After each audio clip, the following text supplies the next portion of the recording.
कहा जाता है कि जिस वक्त इंसान का विनाश होना होता है उस वक्त उसका दिमाग काम नहीं करता। लेकिन यहाँ पर हम किसी इंसान की नहीं बल्कि भारत देश की बात कर रहे हैं। वो भारत देश जिस पर हम फक्र करते हैं। लेकिन हमारे भारत देश ने भी बहुत सारी ऐसी गलतियां की है कि अगर उस टाइम पर ये गलतियां नहीं की जाती तो आज भारत का लेवल कुछ अलग होता।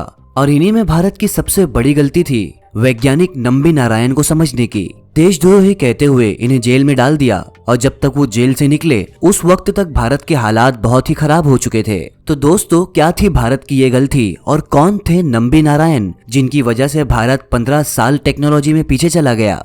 दोस्तों, बॉलीवुड में यूं तो बहुत सारी बायोग्राफी और बहुत सारी फिल्में बनाई जाती है, लेकिन बहुत ही कम फिल्में ऐसी होती है जिनमें लोगों की असलियत को दिखाया जाता है। उनमें रॉकेटरी एक ऐसी ही फिल्म है। इस मूवी में नंबी नारायण से जुड़े हुए कुछ ऐसे किस्से बताए गए हैं जिसे सुनने के बाद एक तरफ खुशी भी होती है कि हमारे देश में इतने महान वैज्ञानिक मौजूद थे, वहीं एक तरफ गम ये भी होता है कि उन्हें पहचानने में हमने इतनी देर कर दी। और सबसे बड़ी शर्म की बात यह कि इन्हें सम्मानित करने के बजाय इन पर देशद्रोही का मुकदमा लगाकर इन्हें सलाखों के पीछे डाल दिया गया। और अगर ऐसा ना होता तो भारत ने जो उपलब्धियां सन 2014 में हासिल की वो उससे 15 साल पहले ही मिल जाती। लेकिन कुछ छोटी सी गलतियों ने भारत को इस मुकाम पर लाकर खड़ा कर दिया कि वो आज दूसरे कंट्रीज से स्पेस रिसर्च के अंदर पीछे है। नहीं तो आज के टाइम पर इसरो दुनिया की most powerful space research organisation होती। लेकिन दोस्तों, नासा कभी ऐसा नहीं चाहेगा कि कोई दूसरा रिसर्च ऑर्गेनाइजेशन हमारे से आगे जा सके। इसी को देखते हुए नासा ने एक ऐसी साजिश रची कि भारत इनके जाल में फंसता चला गया और इस वजह से भारत 15 साल पीछे है। नंबी नारायण एक ऐसे शख्स थे जिन्हें उनके मुकदमे से पहले कोई नहीं जानता था, लेकिन जब इन पर देशद्रोही के मुकदमे लगे तो इन पे कमेंट करने वाले, इन पर लिखने वाले लोगों की संख्या अचानक ही बढ़ गई। और हैरानी की बात यह है कि जब इन्होंने अपना सच साबित किया तो भी इनके सपोर्ट में उस वक्त भी कोई खड़ा नहीं हुआ। नंबी नारायण खुद पर होने वाले अत्याचार को 24 साल सहते रहे। एक ऐसे महान इंसान को इंसाफ मिलने में 2 दशक से भी ज्यादा का समय लग गया। अगर 1994 में इन्हें जेल में ना डाला गया होता तो भारत की इसरो बहुत पहले ही एडवांस टेक्नोलॉजी पर काम कर रही होती, जो कि हमारे स्पेस रिसर्च प्रोग्राम के लिए काफी ही जरूरी हुआ करते थे। और भारत दूसरे देश को काफी कांटे की टक्कर दे सकता था। हमारी कहानी की शुरुआत 40 से 50 साल पहले होती है, जब हालात और परिस्थितियां बिल्कुल ही अलग थी। 2 देश यानी अमेरिका और रशिया दोनों ही एक दूसरे से ऊपर उठने में लगे थे। हमें पता है कि रशिया ने सबसे पहले अंतरिक्ष में इंसान को भेजने का रिकॉर्ड बनाया, तो वहीं चांद पर सबसे पहले अमेरिका ने लैंडिंग की और इतिहास के पन्नों में अपना नाम दर्ज करवाया। अब बचा हुआ था मंगल ग्रह, लेकिन उस वक्त भारत की स्पेस टेक्नोलॉजी इतनी एडवांस नहीं थी। इस वजह से भारत को अमेरिका, रशिया और फ्रांस जैसे देशों पर निर्भर रहना पड़ता था। और ये वो देश थे जो भारत को काफी महंगे दामों में चीजें बेचते थे। उन्हें कभी कभी ये डर भी रहता था कि भारत अगर हमारी टेक्नोलॉजी को इस्तेमाल करके आगे चला गया तो हम क्या करेंगे। इसलिए बहुत मर्तबा वो भारत को टेक्नोलॉजी देने से इनकार कर दिया करते थे। इस समय भारत ने सोचा कि क्यों ना हम खुद की अपनी टेक्नोलॉजी बनाए, और यहीं पर एंट्री होती है हमारे नंबी नारायण की।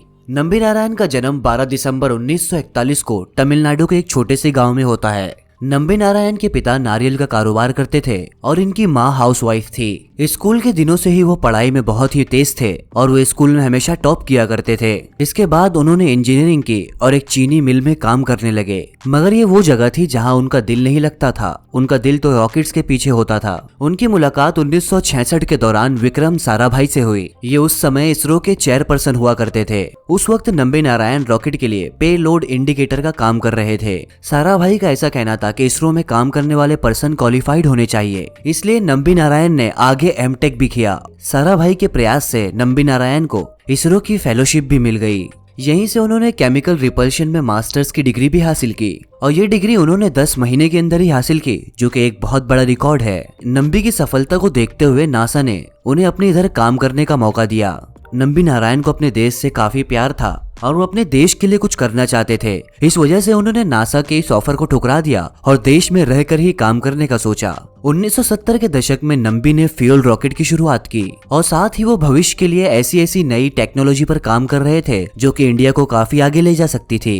उन्होंने भारत के लिए पहली बार लिक्विड प्रोपेलिन मोटर भी तैयार कर दी थी। नंबी नारायण देश के लिए काम करते रहे और उसी वक्त नंबी नारायण भारत के लिए क्रायोजेनिक इंजन पर काम कर रहे थे। उन्होंने सरकार को भी यह भरोसा दिलाया कि हम अपना इंफ्रास्ट्रक्चर डेवलप कर सकते हैं, क्योंकि हम आहिस्ता आहिस्ता तरक्की कर रहे हैं। उन्होंने सरकार को यह भी यकीन दिलाया कि आने वाले वक्त में हम बहुत ही कम खर्च में आगे जा सकते हैं। इसी को देखते हुए उस समय की भारत सरकार ने उन्हें क्रायोजेनिक इंजन का डायरेक्टर बना दिया। क्रायोजेनिक इंजन लिक्विड फ्यूल वाले इंजन होते हैं। इस रॉकेट के अंदर ईंधन की जगह लिक्विड नाइट्रोजन और लिक्विड ऑक्सीजन का इस्तेमाल होता है। इस टेक्नोलॉजी से पहले रॉकेट्स के अंदर सॉलिड फ्यूल का इस्तेमाल होता था, जिसकी वजह से रॉकेट का वेट बहुत ज्यादा हो जाता था और रॉकेट को लॉन्च करने में काफी खर्च आता था। क्रायोजेनिक इंजन प्रोजेक्ट के आने पर स्पेस मिशंस काफी ही सस्ते और काफी आसान हो गए थे। इस लिक्विड इंजन में सॉलिड इंजन से ज्यादा पावर प्रोड्यूस होती थी।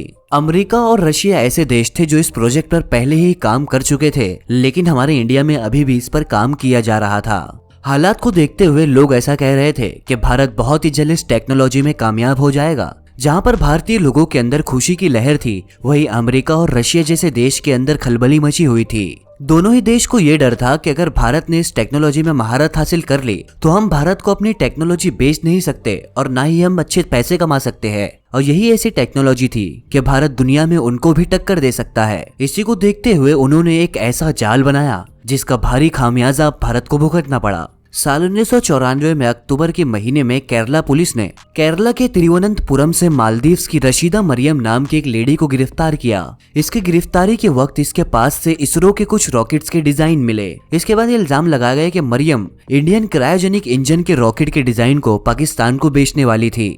इसीलिए पुलिस ने क्रायोजेनिक इंजन के डायरेक्टर नंबी नारायण और 2 और वैज्ञानिकों डी शशि कुमारन और डेप्यूटी डायरेक्टर के चंद्रशेखर को गिरफ्तार किया।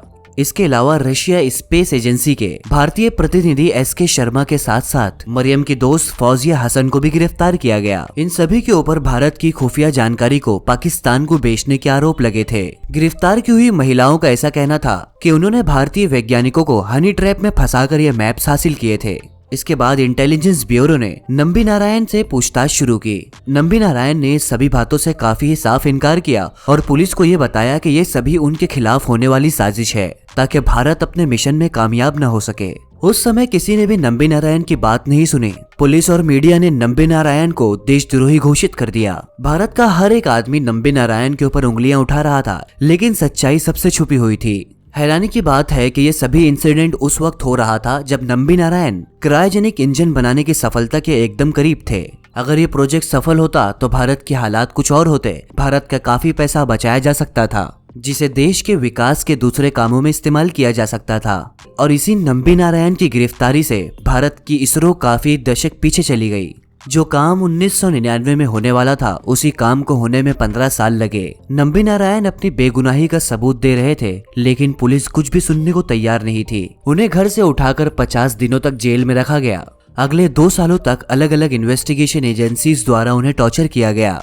हालात तो ये भी हो गए थे कि अब उन्होंने सोचा कि क्यों ना सुसाइड कर ली जाए, लेकिन 26 सालों के कड़े संघर्ष के बाद उन्हें न्याय मिला। जब ये केस CBI के पास पहुंचा तो उन्होंने अपनी जांच में नंबी नारायण को निर्दोष घोषित किया। और तब ये बात सामने आई कि भारत के इस प्रोग्राम को रोकने के लिए ही ये पूरा जाल बिछाया गया था, जिसके पीछे खास तौर पर अमेरिका का हाथ था। क्योंकि उसे ये बात पता थी कि अगर स्पेस टेक्नोलॉजी में भारत आगे पहुंच गया तो आने वाले वक्त में उसे खतरा हो सकता है। और यही वो डर था जिस डर के चलते इतनी बड़ी साजिश रची गई। तो दोस्तों, ये थी नंबी नारायण की स्टोरी। आपकी इस पर क्या राय है हमें कमेंट सेक्शन में जरूर बताइए। सब्सक्राइब करें दी फैक्ट एंड जिपर्स को, प्रेस करें बेल आइकन ताकि आने वाली न्यू एंड लेटेस्ट वीडियो की अपडेट्स आपको नोटिफिकेशन के थ्रू मिल सके। Thank you for watching this video.